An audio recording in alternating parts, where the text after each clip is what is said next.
Those guys are crazy, right? But at the same time, I think you have to be crazy a bit to organize this kind of events. All right, so yeah, so really a big thanks to the organization team, because it's really, we are very lucky to have this kind of event even in those times, and I'm really glad to be here. So yeah, I'm really glad to be here, even virtually, to talk to you about remote work. And I mean, in the end, it totally makes sense to do it remotely, right? So my name is Clement. I'm a French Android developer, as you may have heard, and I am leading the Android team at Heetch. So just to give you a bit of context about Heetch, it's a ride-sharing company which started in France and who is also now operating in Europe, elsewhere in Belgium, and also in North Africa with Algeria and Morocco. And we are nearly 300 people in the company. And what makes the company a bit special is the fact that it's a remote-first company since the very beginning. So I've been there nearly 2 years now, and I've been lucky enough to practice a lot of the remote culture that we have in the company. And that's why I wanted to share to you my experience about that, basically. So just to start, to know a bit more about you guys and a bit more about your remote work habits, there is a poll that you should be able to access. The link has been shared in the chat. It's quite a basic question, just about how you remote work if you're doing that. So normally we should be able to see the question, I think, very soon. Basically, the question is, yeah, no problem. So basically, the question is, are you usually remote working? There are like 4 possible answers. The first one is like not at all, and that's totally okay. You should still be able to actually learn a few stuff in this keynote. And otherwise, are you working at home or elsewhere, like once a month, once a week, or even every day, like myself? So normally you should be able to see the question already answered to it. All right. Okay, that's okay. Maybe on my side I can see the actual answers. Well, all right, that's okay. Maybe we should be able to display it at the end of the keynote or anywhere. Yeah. Oh, the results. Okay, I can just give a look at the results because I'm a bit curious. Tac. All right. Okay, so we have like 42% of the of people working at least once a week, which is pretty good. And otherwise, once a month for 28% of the percent of people, not at all for 20%, and every day for 11%. That's quite cool. Yeah, because most of the time I don't really know. I mean, it's not visible when you're working remotely or not, so you don't really know if there are a lot of remote workers or not. But yeah, 40% of people working once a week. It's quite good, quite cool. Oh yeah, we can see it. Cool. All right, so I guess that it will be interesting for you. Okay, so just to start with the basics, I guess that we first have to define what does it mean to actually work remotely. So what is remote? Basically, remote means that you don't work actually in an office or in any place owned by your company. Basically, you can work anywhere else, hopefully. So you can work in any public space, like a coffee place or a co-working place, or even at home. And that's actually the case for most of the workers. Even for myself, you can actually see my desk on the third picture on the right. Yeah, most of the time, actually, the biggest, the main choice for people is to work actually from home. Then in the remote world, you have like 2 kinds of company. The first one is remote-friendly companies. So in this kind of company, employees are only allowed to work like outside of the office, but only from time to time, maybe for like justified reasons, I would say. So it could be at a pace of once a week with a fixed days, or twice a month, for example. Sometimes it's even written in your contract, so it's very official. And otherwise, the norm is still in this kind of company to work at the office. So most of the time, the major part of the company is at the office. And the remote employee is just a way, but really, yeah, being at the office is still a standard way of working for this kind of companies. So what does it mean? Actually, it means that you don't necessarily have a particular process settled for remote workers because it's still kind of occasional. And this way, there's not really anything put in place to for remote workers to be comfortable and as efficient as at the office. And even if there are some process, those ones are not really shared between the on-site workers and the remote workers, and that will make a big difference with the rest of the remote companies, which are the remote first companies. So in this kind of remote first companies, actually anybody is working from anywhere, and at any moment, I mean, it doesn't really make a difference for people where you work. It could be in a different country, it could be just a few kilometers from the office. It won't really make a difference in the workflow, in the productivity, or in any routine that you can have. So for those companies, obviously, tools are pretty important because you still have to be available to do some video calls, to be available to your colleagues.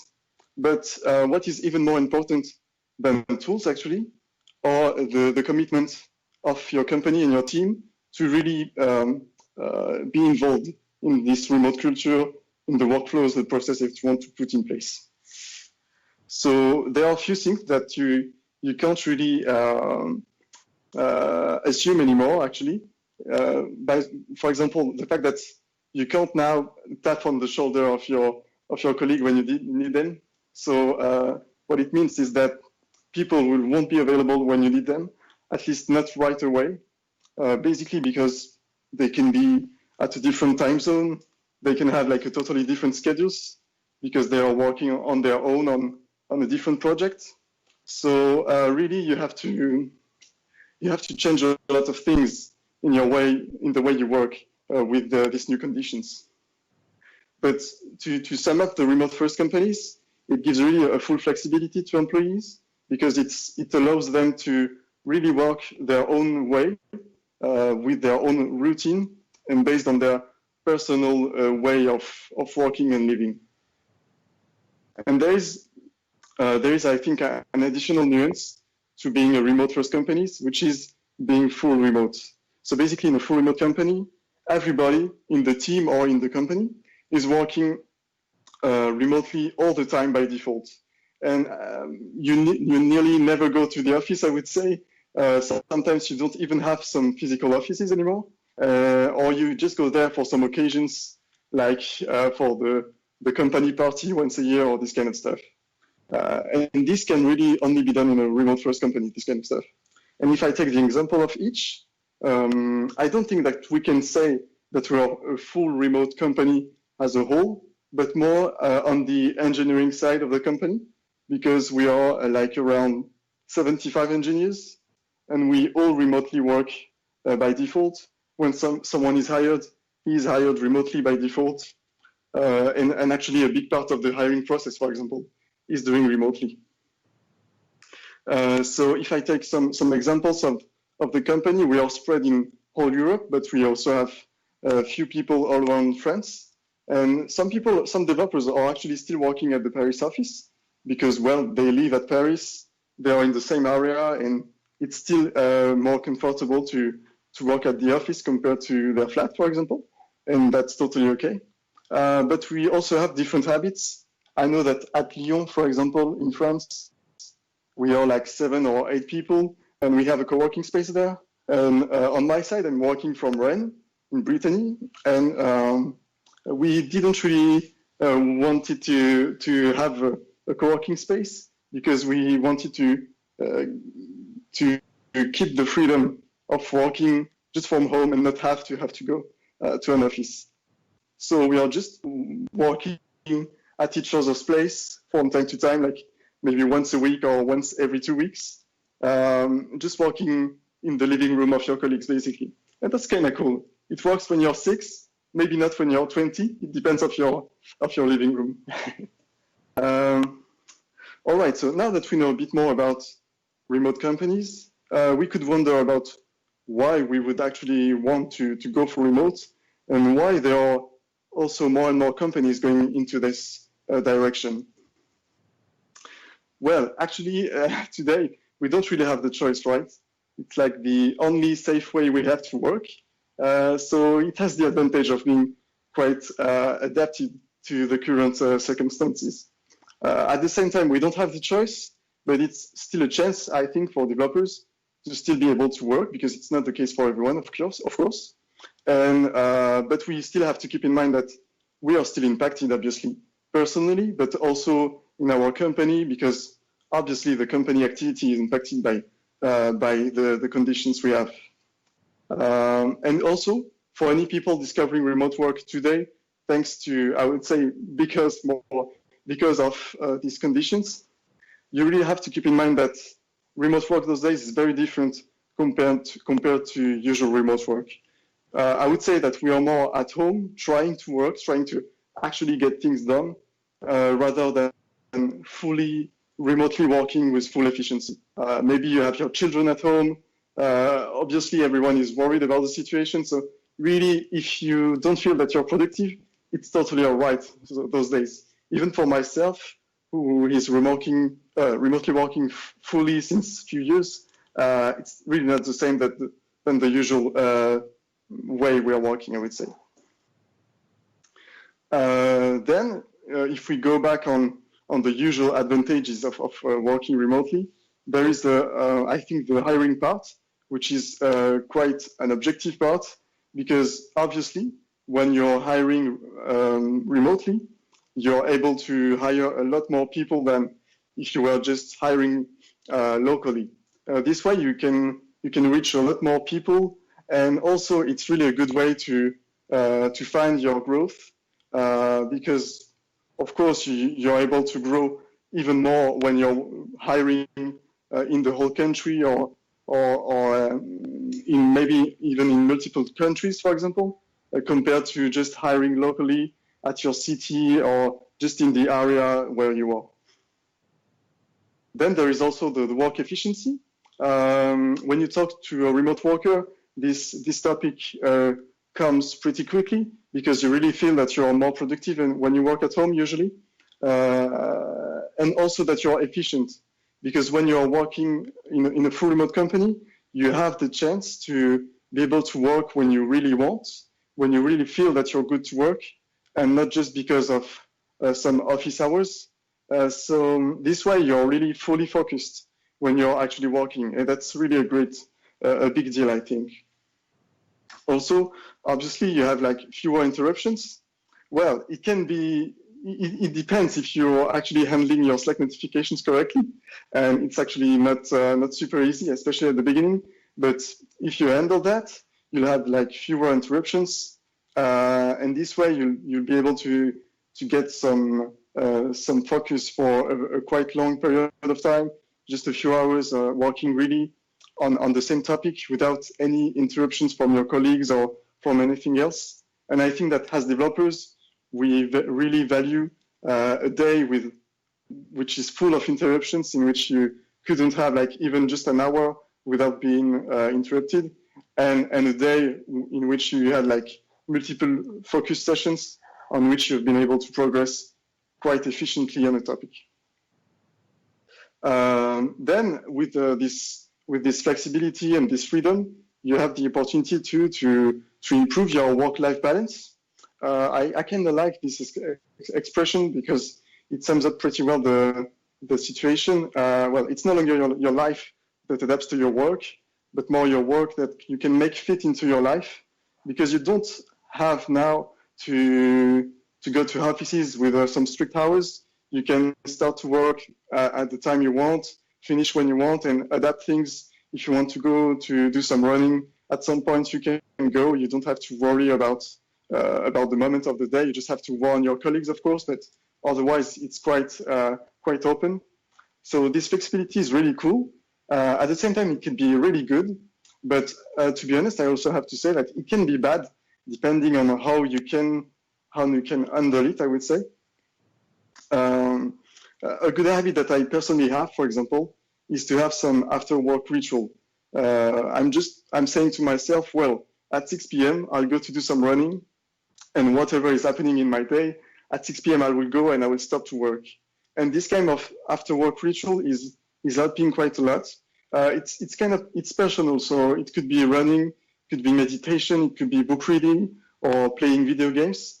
But maybe it will help you to not be tempted to work a bit later just because you don't have some commute times anymore, and maybe you want to tackle this one additional bugs. But hey, it will bring you to 8 p.m. and then your work-life balance is not really great. So yeah, it asks to be a bit rigorous, I would say. Then there is another aspect that is more and more important in our society, which is the environmental one. Because obviously, once you're working remotely, you don't have any commutes anymore, and so you're not contributing anymore to the usual traffic jams that we have in the morning and at the evening when leaving work. So at least on this aspect, you don't contribute anymore to those traffic jams. Obviously, you're still able to use your car at any moment of the day, but at least it's one less occasion to take your car, so it's maybe a good thing. And obviously, if it can help a bit with the pollution that we have in our cities, it's really something to take, I think. And also on this environmental aspect, it can also help to not make our cities ever growing as they are currently, because there is really a big thing to take into account, which is the fact that you don't really have to you don't really have to live at the place you have your work anymore, because your work is everywhere since you're remote. And so it means that you have the choice to live wherever you want, independently of your work. So maybe this way we will be able to not have to live in big cities just to be sure to have work and to have good work. It could help with the traffic jams, as I said, with the pollution, but also with the cost of life. And I put an example of an American engineer who talked about the situation at the Silicon Valley on Twitter.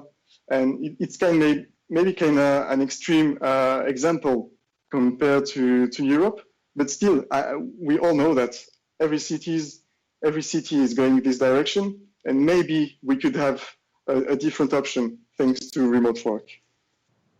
There are a lot of other advantages actually, but I can't talk about all of them because otherwise the talk would last more than an hour and we don't want that. But with remote work, you can get rid of the presence prison maybe, which is quite cool because you don't have to be at offices at specific hours, and this is really an occasion to think differently about that. Also, with the flexibility and the freedom that you have, well, maybe this way you can be happier at your work, which is not a bad point to take. And maybe you can have like less turnover in companies too. It's already something that is, I think, more inclusive when we talk about handicaps or introverts people, because not everyone is happy to be in an open office with a lot of people. It's not really designed for everyone. So at least it can help introverts people too. And also, since you're hiring people from a lot of more different places, maybe you'll also get more diversity in the company. And it's really an important thing to take into account, especially I think in software companies, because maybe with this new diversity, you'll be able to find different solutions to some problem. Okay, so there are a lot of advantages. I try to put some priority between them. Maybe it will talk to you or not, actually. But, well, we see that it could solve a lot of issues that we have in our companies those days. But now, how can we really achieve to become a remote company? Well, I think that there is really one thing to keep in mind, and this is, I think, the most important slide of the presentation, which is that if you want to go remote, you have to go with about that with trust, really, because you have to trust your colleagues, you have to trust your employees, and you have to trust the work that is done and nothing else. Basically, because now you're not physically there.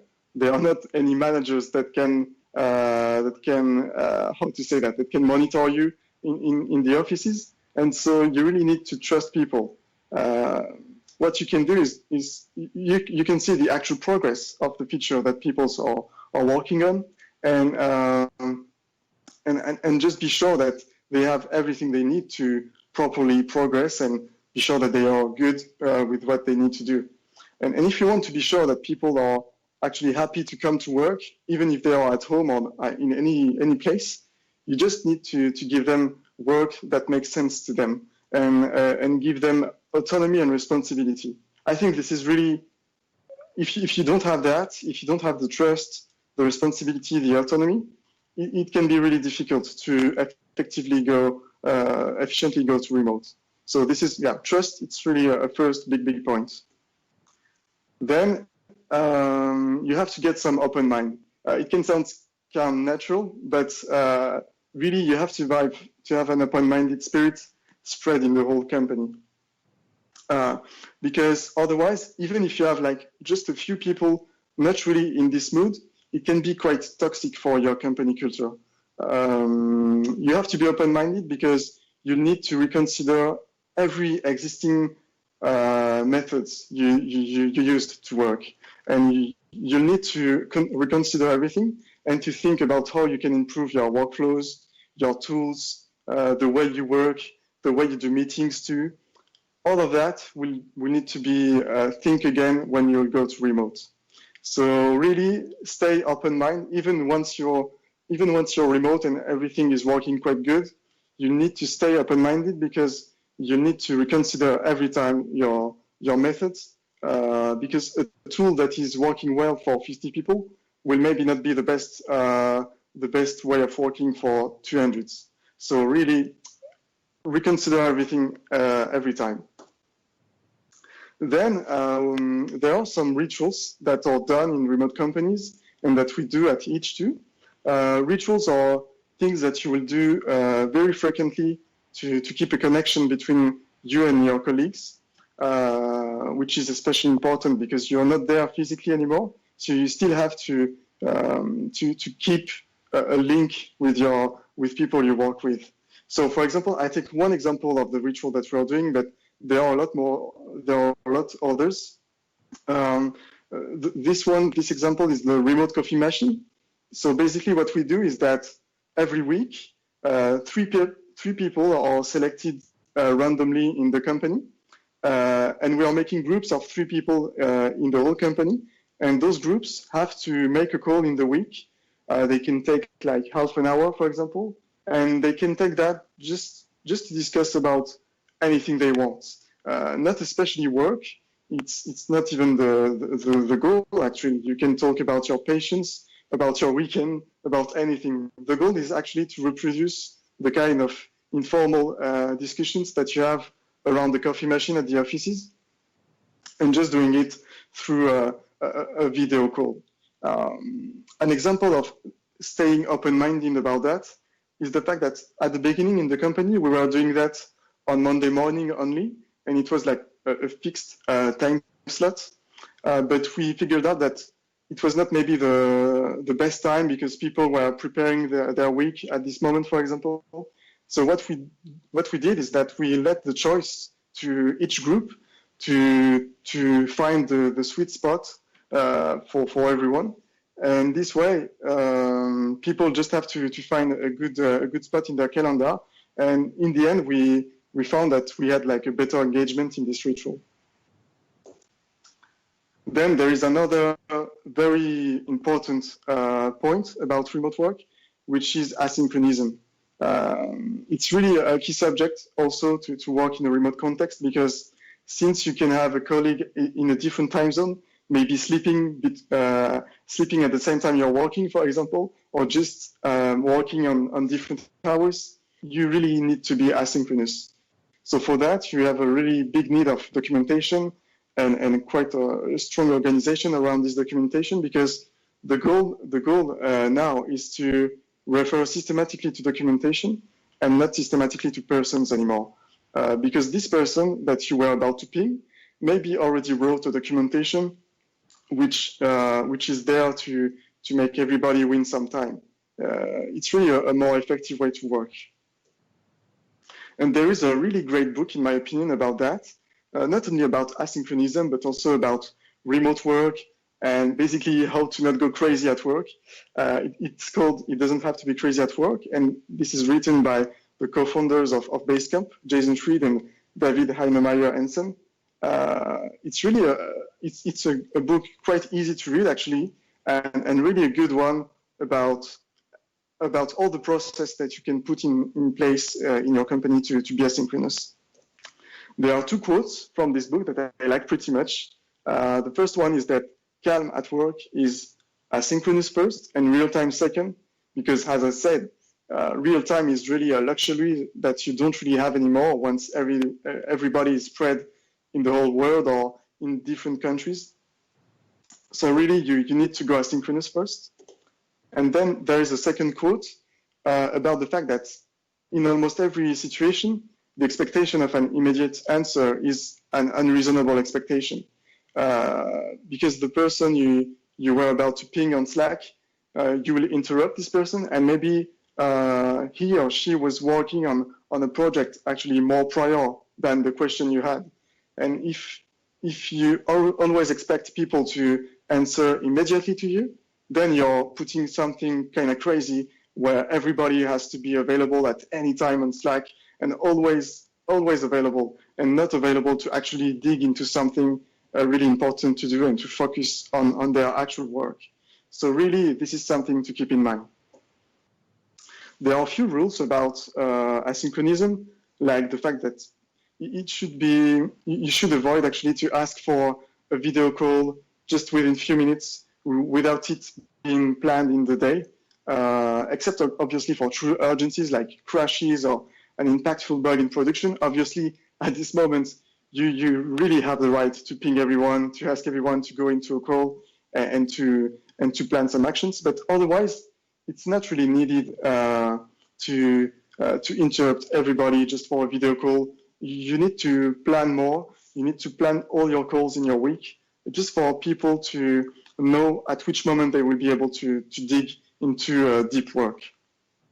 Also, when you're asynchronous, it's preferable to be as public as possible in your channels, in your communication, in the company, because this way, instead of pinging privately a person, maybe if you post your question on a channel with multiple people, maybe another person will be able actually to answer instead of the person you were about to ping.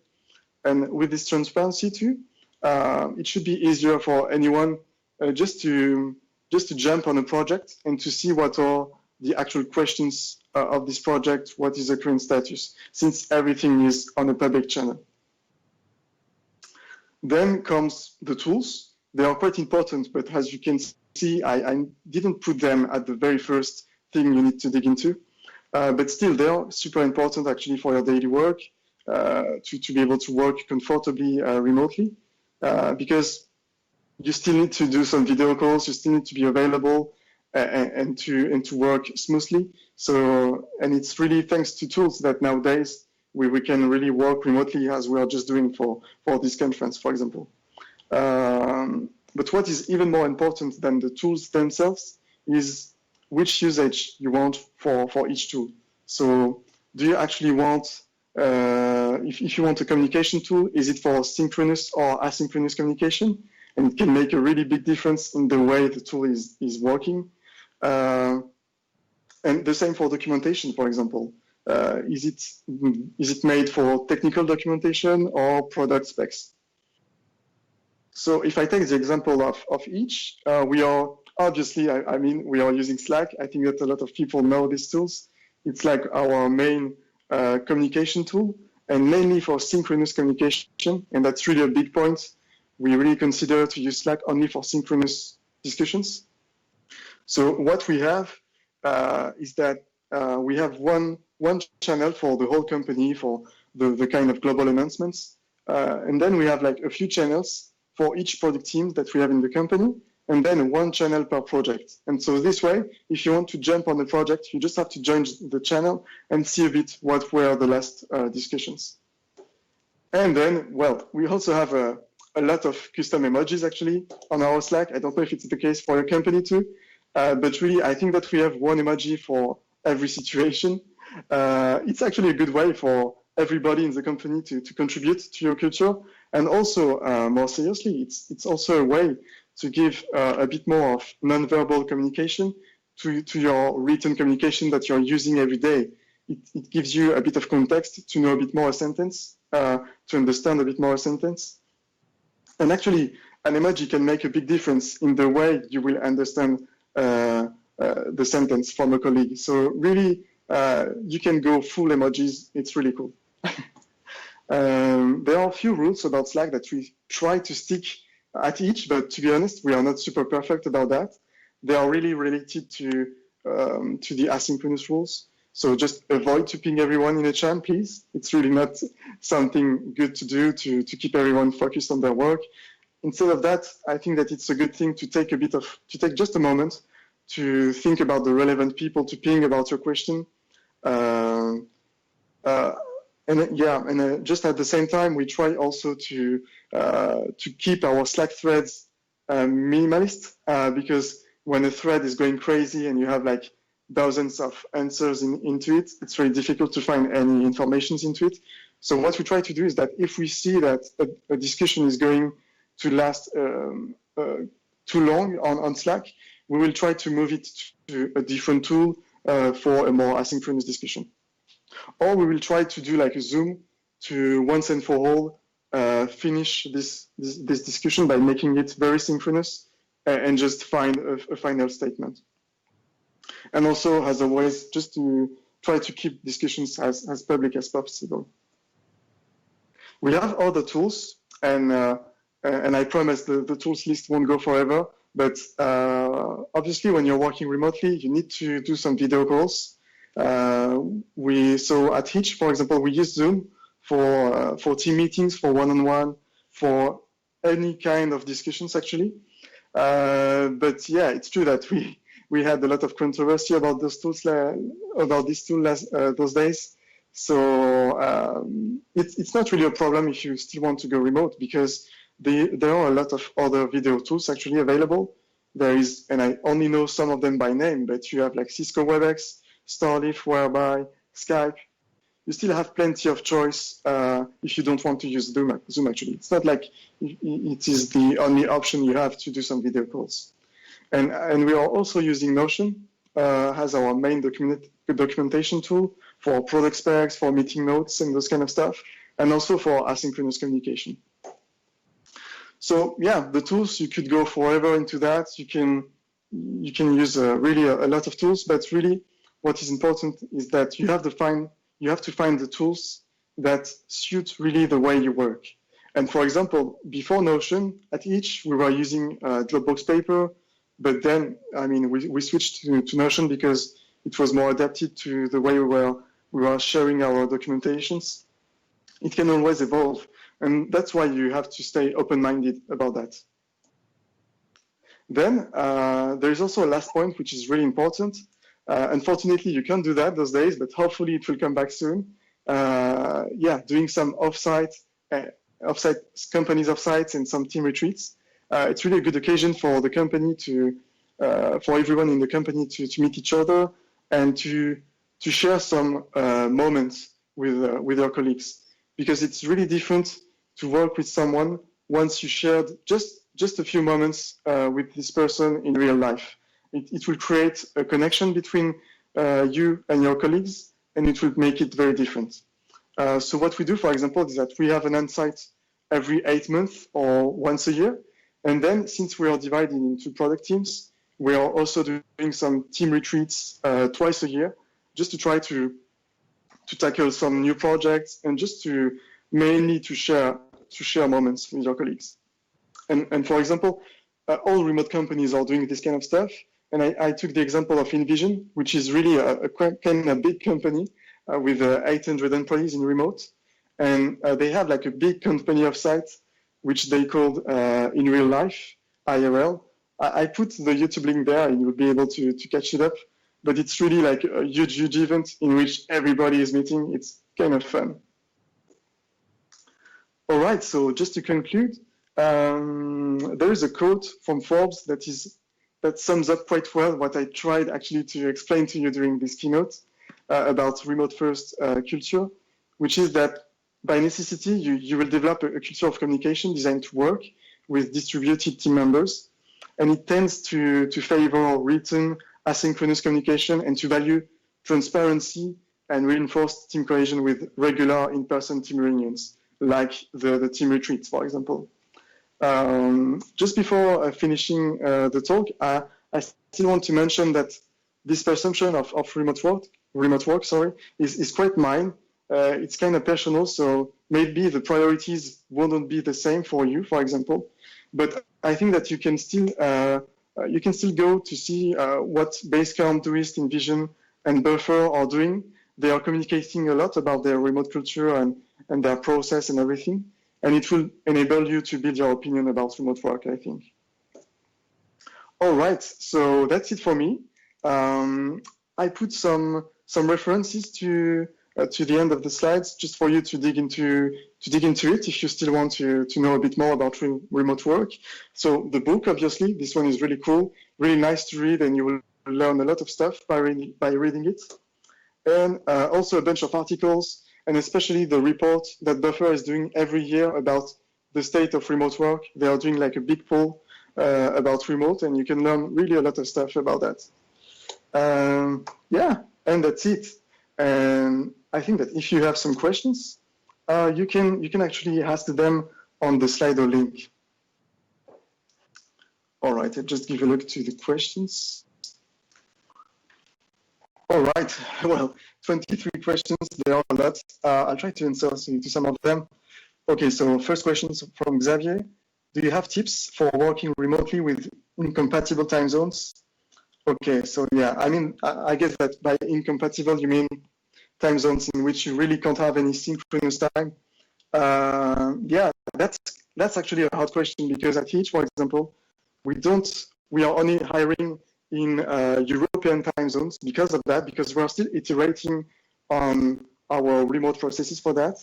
I don't have actually any specific tips, to be honest.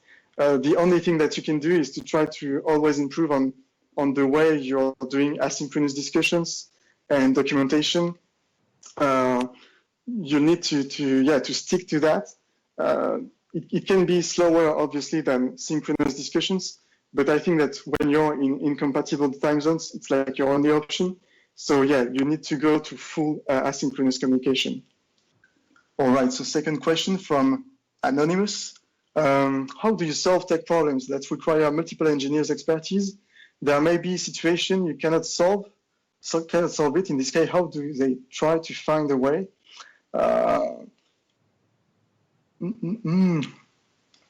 Actually, yeah, since we are still able to have some urgencies in which even at night times, you still have some people on duty to be able to answer to any production bugs. This way, since we have people available, we are still able to gather multiple engineers from different domains just to be able to tackle an issue that could come from anywhere. So in this way, we've been always able to tackle some issues with the platform going down at any moment of the day. So I guess that you have to put in place at least a process of persons in duty mentioned. I mean, choose in advance, just to still have people available to work on that. Okay. Do you do pair programming? If so, are there tools you would advise for that? Well, what we do on our side is that we are doing some pair programming sessions through Zoom and with Android Studio into it, just by sharing your screen. Well, it's quite high demanding for your laptop because Zoom is taking a lot of process times, but it's still working. So we are doing pair programming this way, basically. Okay, just a few more questions. I think we still have some time. Are you still doing your job in office hours, like 9, 18, or whatever? Is it up to you, or the company has a policy for this? Well, we have a lot of flexibility and freedom in the company about that, because we can really choose our hours. We don't have any office hours that are mandatory or any kind of that. Personally, I'm still doing some office hours, actually. I'm beginning at like between 9 and 10 and finishing at 6 or a bit more. I know that some people are working very differently in the company. Some are working quite early in the morning, others a bit late in the evening. It really depends on people. But definitely we have the freedom to choose that.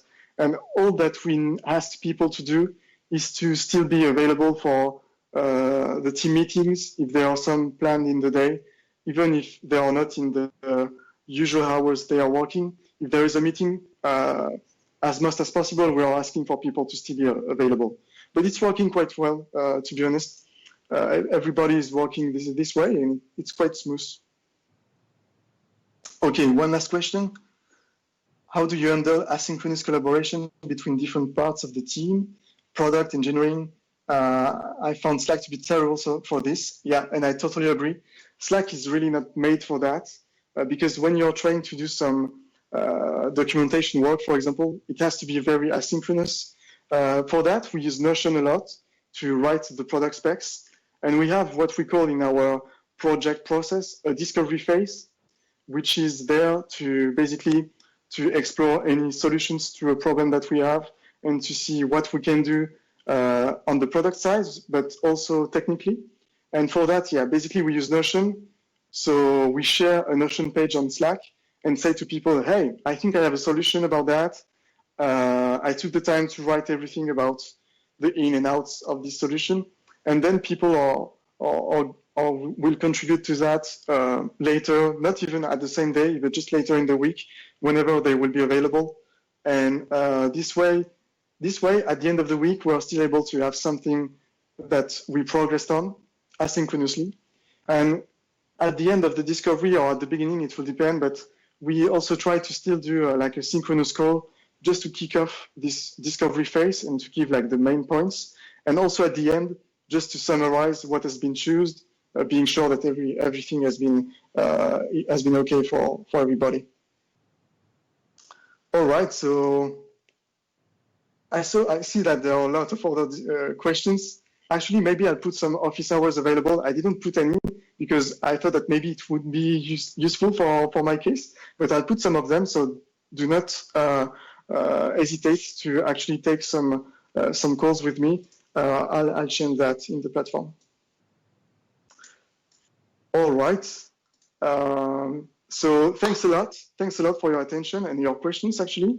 I think that we are really lucky to still have this kind of event. So really a big thanks to the organization team. And well, enjoy the event. We are very lucky to still have this event during 2 days and be able to learn a lot of stuff during those 2 days. So enjoy every part of it and have a nice day. Bye-bye, folks.